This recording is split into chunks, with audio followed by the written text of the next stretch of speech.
Welcome to the Tech Life Well podcast. We're delighted to have you with us. Where we make technology simple, thoughtful, and useful. For more insights and episodes, visit techlifewell.com. So I want to start today with a number that it actually made me physically flinch when I read it. Oh. 65%. Yeah, that one. 65% of businesses fail within their first 10 years. It's a brutal statistic. It really is. I mean, it's the kind of number that must keep entrepreneurs just staring at the ceiling all night. For sure. Seriously. Over half. Just gone. Poof. And we're not even talking about, like, becoming a huge success here. Nope, we're just talking about keeping the lights on. So that leads to the big question we're tackling today. What separates that surviving 35%? And really, the tiny, tiny fraction of those that become trillion-dollar giants. Right. What separates them from the rest? Is it just dumb luck? Is it timing? Or is there, an actual code to the matrix? And according to the stack of research we have today, specifically from NYU Stern professor Scott Galloway, there is indeed a code. He calls it the T algorithm. That's the one. The T algorithm. It sounds like a secret weapon from a bad sci-fi movie. A little bit, yeah.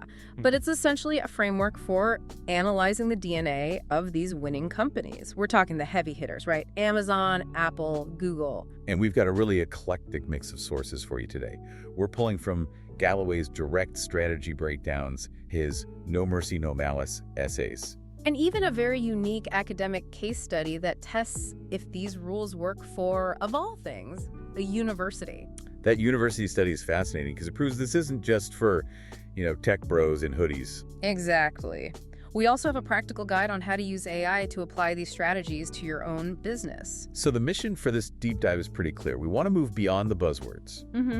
We want to give you a specific set of lenses to look at any business, whether you're an investor, an entrepreneur, or just trying to figure out if your current employer is going to be around to pay your pension in 20 years. It's about spotting the signal in the noise. Exactly. So let's unpack this. The first lens, and honestly the one that stuck with me the most, is what Galloway calls the Benjamin Button economy. I love this concept. Now, for anyone who hasn't seen the Brad Pitt movie or read the F. Scott Fitzgerald story, just give us the quick synopsis. It's a simple idea. Benjamin Button is born as an old man, and he ages backward. He gets younger, stronger, more vibrant as time goes on. Okay. So in business terms, Galloway uses this to describe products that age in reverse. But in the real world, things rot. Entropy is a real thing. Yeah. If I buy a car in 2012, by 2013 it's worth less. It's got scratches, the engine is tired, it depreciates. Exactly. That is the old economy. Physical goods generally lose value the more you use them. A pair of jeans wears out, a car breaks down. Right. But in the new economy, specifically with tech and platforms, usage actually creates value. The product gets better the more people use it. Okay, help me visualize this. Give me a concrete example. The classic one is Waze or Google Maps. Think about how that system works. Okay. If you are the only person using Waze, it's just a digital map. It's static. Pretty useless. But because millions of people are using it, every time you drive down the highway and tap your brakes because of a pothole or a speed trap, that data goes back into the system. So my usage, my driving, is actually improving the product for the person driving 5 miles behind me. Precisely. You are doing the work for the company just by using the product. The product gets smarter, faster, and more valuable with every single interaction. That's a network effect. The definition of a network effect. And the sources mention Instagram here too. Right. I mean, think about it. Instagram is technically just lines of code. If you logged on and nobody else was there, it would be completely worthless. It would be a digital ghost town. But every time a user uploads a photo or comments or likes something, they are adding value to the platform. They are making it younger and more vibrant. The source material puts it pretty bluntly. It does. It says, Tinder would be depressing if there was literally no one to swipe right. Huh. That would be a very lonely Saturday night. But this leads to a pretty scary observation Galloway makes. He says, the economy's bifurcating. It's splitting in two. You've got these companies that age in reverse, the tech giants. And then you have everyone else. Yeah, everyone else. He calls the other group the firms that care for the dying. Wow. Tell us how you really feel, Scott. It's grim, but look at the data. I mean, these are outsourcing firms, consultants, companies whose entire business model is helping old economy giants cut costs just to stay alive a little bit longer. So they're not growing. They're managing decline. That's it. Okay, so let's pause. if I'm listening to this and I run a bakery or a plumbing business or a small consultancy, I can't exactly build a satellite network to create a Waze-style algorithm. Am I just doomed to care for the dying? No, and I'm glad you brought that up because this is where the nuance comes in. You don't need to be Google to apply this. You just need to find a way to make your past efforts compound. Okay, so give me a small business example. Let's take a bed and breakfast. You can't make the furniture age in reverse, right? The bed is going to get creaky, but you can build an information layer on top of it. If you set up a guest book, digital or physical, where guests leave tips about the best local coffee shop or which hiking trail is washed out, that information asset grows over time. So the physical room might depreciate, but the knowledge base of the B&B appreciates. Exactly. The 100th guest gets a better experience than the first guest because of the 99 people who came before them. That's aging in reverse. Yeah. You're leveraging the community to build value that you didn't have to create yourself. I love that. It's about capturing the exhaust of your customers and turning it into fuel. Okay, let's move to the second pillar of the T algorithm. This one has a name that sounds like a wrestling move. The rundle. The rundle. It's not the most elegant word, is it? It's a portmanteau of recurring revenue and bundle. So, subscriptions. Everybody wants a subscription model these days. But let's go deeper than just, it's nice to get a check every month. There's a psychological element here. There is. The source material talks about how humans have a deep-seated hatred for uncertainty. We do. We are hardwired to crave security. Galloway uses an analogy here that I think resonates with anyone who's navigated the modern dating scene. Right. He compares transactional business relationships to waking up next to a stranger. The walk of shame economy. In a way, it might be exciting in the short run, but it's exhausting. You have to restart the relationship every single time. You have to re-earn the trust, remarket, resell. You're constantly asking, will they call me back? Right. Whereas a recurring revenue model, a rundle is like a marriage. It offers security. You aren't constantly wondering if the customer is coming back. You know they are. Because they've subscribed. You've moved the decision from, should I buy this today, to a once-a-year decision of, should I cancel? And the gold standard for this has to be Amazon Prime. Oh, it is the apex predator of rundles. Think about the value proposition. You initially sign up for free shipping. That's the utility. But then they bundle in video, music, photo storage, Whole Foods discounts. It just stops you from looking elsewhere. Yeah. If I'm already paying for Prime, why would I buy a movie on Apple TV when I've got a whole library of stuff on Prime Video? Exactly. It creates a moat. But here's the part I really want to drill down on, because listeners often ask about valuation. Why does Wall Street love this so much? Why is $1 from a subscription worth more than $1 from a one-time sale? Yeah. Explain that. If Walmart sells a kayak for $500 and Amazon gets $500 in Prime fees, it's the same money in the bank. Why does Amazon stock fly while Walmart's kind of stays flat? It's all about risk and predictability. We call it the valuation multiple. If you're a transactional business like a car dealership or a traditional retailer, you essentially wake up unemployed on the first day of every month. You start at zero. You start at zero, you have to hustle to get those sales again. That is high risk. And investors hate risk. And they despise it. But with a subscription, you start the month with 90 or 95% of your revenue already guaranteed. That predictability is worth a premium. Investors will pay significantly more for $1 of guaranteed future cash flow than $1 of maybe cash flow. So when we see Walmart launching Walmart Plus, they aren't just trying to compete on shipping. Yeah. They're trying to change the math of their stock price. Precisely. They're trying to trade a low retail multiple for a high tech multiple. It's financial alchemy. That makes so much sense. It's not just about the customer, it's about the shareholder. Yeah.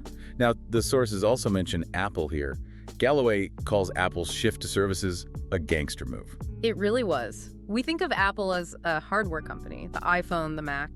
But hardware is tough. It's boom and bust. Right. The gangster move was increasing their recurring revenue to 23% of their total revenue. Yeah. iCloud, Apple Music, Apple TV, plus 2 up. They realized they had millions of credit cards on file. And they just needed to turn on the tap. Just turn on the tap, they turn their hardware customers into subscribers. Genius. It is.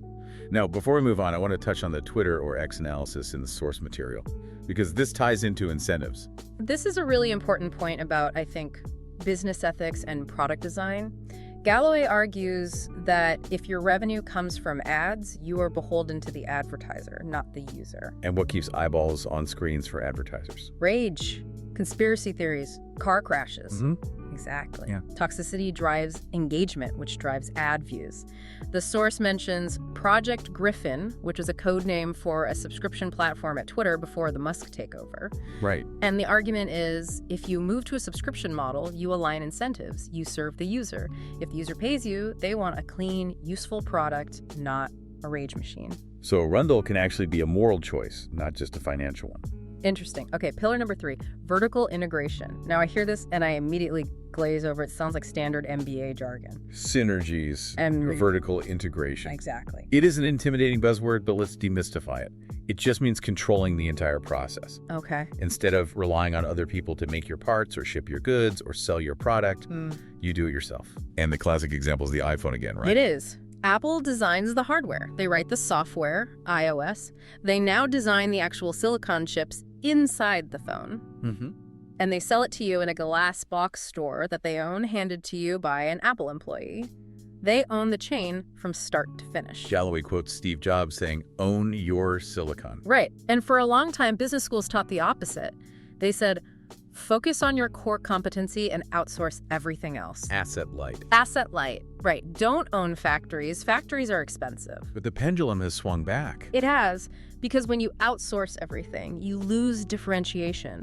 If every phone manufacturer buys their screens from Samsung and their chips from Qualcomm, then every phone is basically the same. Right. Apple owns the silicon, so they can make the phone do things that competitors literally physically cannot replicate. Okay, that's great for Apple. They have hundreds of billions of dollars in cash.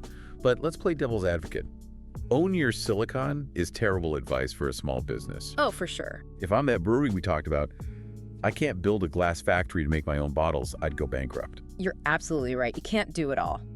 But the source suggests you can apply the principle of vertical integration without owning a factory. Oh. It's about owning the customer relationship. If you're a brewery, traditional distribution means you sell to a distributor who sells to a grocery store who sells to a guy. And you don't know who that guy is. You have no data. You're flying blind. Vertical integration on a micro scale means selling a limited run exclusively on your website. You control the checkout, you get the email address, you control the unboxing experience. You are vertically integrated for that specific transaction. So it's about cutting out the middleman where it matters most, the handshake with the customer. Exactly. Don't let someone else own your relationship with the people paying you. Got it. Okay, pillar 4. This is the fun one. Visionary storytelling. This sounds less like business strategy and more like creative writing. They are more related than you think. This is about articulating a bold, almost impossible promise. Okay. And the reason this is a business strategy is simple. A huge, bold vision attracts cheap capital. Cheap capital. Explain that connection. If you go to investors and say, I'm going to open a dry cleaner that is 10% more efficient, they'll want to see your books. They'll demand high equity. They'll be skeptical. It's boring. Right. But if you say, I'm going to organize the world's information, like Google. Or connect the world, like Facebook. Exactly. Investors want to be part of a rocket ship. They will throw money at you at a much higher valuation because they're buying a lottery ticket for the future.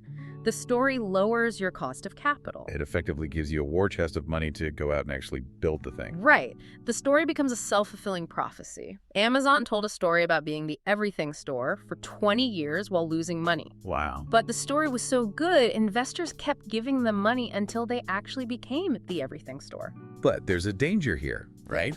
We've seen this go wrong. We've seen the Theranos examples where the story is, well, it's a lie. That is the critical distinction. Yeah. The source warns that the story has to be aspirational but believable. It has to be a logical extension of your competence. Right. If you're making a smoking cessation app, don't promise investors that you're going to simultaneously cure cancer and reverse climate change. It breaks the suspension of disbelief. Exactly. You look like a fraud. It has to be, we're doing X, which gives us the permission to eventually do Y. So we have the T algorithm. Age in reverse, rundle, vertical integration, and storytelling. But here's where the research stack threw me a curveball. Yeah. We have this academic paper by Jose Berenguers, and he isn't analyzing a tech company. He's asking, does this work for a university? I loved this pivot because higher education is arguably the ultimate old economy business. It hasn't changed much in hundreds of years. Right. But Berenguer's applies the T algorithm and finds some really surprising things. Let's talk about the likability factor. Usually in business, when we talk about likability, we mean a charismatic CEO. We mean, do you want to have a beer with Elon Musk? Or maybe not Elon these days, but you know what I mean. I get it, sure.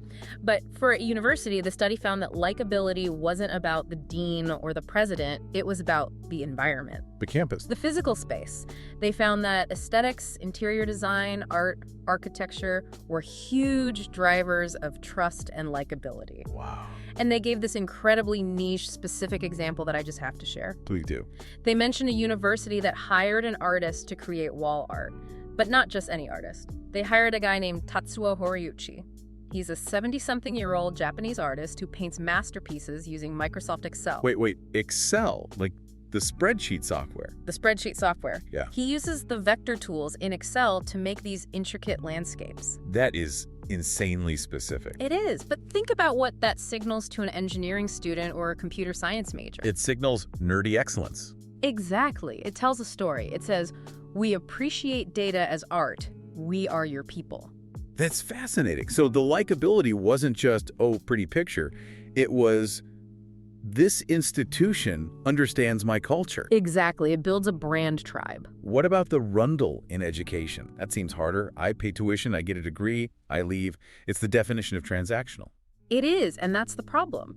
The source suggests a true educational rundle would be something totally different. Imagine a bundle of admission plus loan plus job placement. So the university's on the hook for your success. Right. You aren't just buying classes. You are subscribing to a career outcome. If you don't get a job, the model breaks. It aligns the incentives. And we see hints of this in places like Antler, which is a VC accelerator. They act like a university, they train you, but they vertically integrate by providing the funding and taking equity. They own the whole chain from student to funded founder. That would completely disrupt the student loan crisis if universities actually had skin in the game. It would. And it shows that this framework is prescriptive. You can use it to design new business models, not just analyze old ones. So we've been very analytical so far. Algorithms, KPIs, valuation multiples, it's all very brain. But the source is also pivot to the heart, or maybe the gut. This is a critical counterbalance. One of the AI prompt sources explicitly mentions appealing to human instinct. You can have the best tech in the world, but if you ignore biology, you fail. Right. Successful businesses target basic needs: survival, propagation, belonging. But there's a dark side to this. Galloway talks about the innovation economy morphing into the exploitation economy. This is where the critical thinking comes in. When you get really, really good at appealing to human instinct, like that dopamine hit of a red notification badge, you can start to exploit it. The source notes that while shareholders get rich, the externalities are real. Depressed teens, polarization, the erosion of focus. It's the result of optimizing for the algorithm without checking the human cost. And honestly, this leads us to the part of the source material that really stopped me in my tracks. The hot chocolate story. It's a story from Galloway's No Mercy, No Malice essays. It's not about stock prices. It's about hot chocolate. This is the emotional core of the philosophy. So set the scene for us. So Galloway is at a diner with his best friend Lee and Lee's young son. It's a normal, noisy morning. The kid orders a hot chocolate. Okay. And when it arrives, it's just this mountain of whipped cream and marshmallows. You can't even see the liquid. Every kid's dream. Right. So Galloway watches the kid dig in, and after a minute, he asks, "How is it? Is it good?" And the kid's answer, I mean, it's funny, but it's also so profound. The kid looks up, spoon in hand, and he says, "I don't know, I've only eaten the marshmallows so far." I've only eaten the marshmallows. And it hits Galloway like a truck. He realizes that this is a perfect metaphor for how so many of us define success. We spend our lives just chasing the marshmallows. The marshmallows being the stock price, the promotion, the likes on Instagram. The feeling of being admired. Yeah. Exactly, the superficial, sweet stuff that sits on top. But he realizes in that moment, watching his friend be a father, that real success isn't the marshmallows, it's the hot chocolate underneath. It's the substance. It's the substance. It's not about being loved. It's about loving others. It's about being a good father, a good friend, a good citizen. That is such a powerful shift. Because you can build $1 trillion company using the T algorithm. Yeah. You can have the vertical integration and the rundle, but if you're just eating the marshmallows, You're going to end up with a stomachache and no real sustenance. And this extends to leadership, too. There's a section where he talks about the 21-mile strip. the English Channel. Right. He reflects on how that tiny strip of water saved his mother during World War II. And it's a reminder of how fragile our systems are. Democracy, markets, freedom, they aren't guaranteed. And he connects this to business leadership by calling for leaders who are decent people, but also ruthless in defending those values. So it's a call for character. You can't just be a smart strategist. You have to be a guardian of the things that actually matter. Otherwise, what are we building for? If you extract all the value from society just to boost your stock price, you eventually destroy the market you're trying to sell to. So let's bring this all home. We've covered a ton of ground today. If we want to synthesize a cheat code for our listener, whether they're running a startup or just managing their own career, what does it look like? It looks like this. First, audit your work. Are you doing things that age in reverse? Are you building a network or a reputation that grows without you constantly pushing it? Second, look at your relationships. Are you dating or married? Can you move your business or even your freelance clients to a recurring model? Can you build a rundle? Third, where can you vertically integrate? You don't need to buy a factory, but can you own the data? Can you own the final handshake with the customer? And fourth, what's the story? Are you telling a vision that's bold enough to attract support, but grounded enough to be believed? Exactly. And practically speaking, remember that the sources included prompts you can use. You can literally go to ChatGPT or Claude after this and type, "Analyze my business," using Scott Galloway's T algorithm. Use the tools. Find your blind spots. But, and this is the big final thought I want to leave you with, in the pursuit of building that Benjamin Button business that lasts forever, take a look at your cup. Are you actually tasting the hot chocolate? Or are you just eating the marshmallows? Yeah. And does your strategy account for the human instincts of the people working for you, not just the customers paying you? Because if you burn out your people to feed the algorithm, eventually, there's no one left to keep the lights on. And that is how you become part of the 65% that fail. That's a wrap for this deep dive. Go build something that ages in reverse, but don't forget to enjoy the substance along the way. Thanks for listening. See you next time.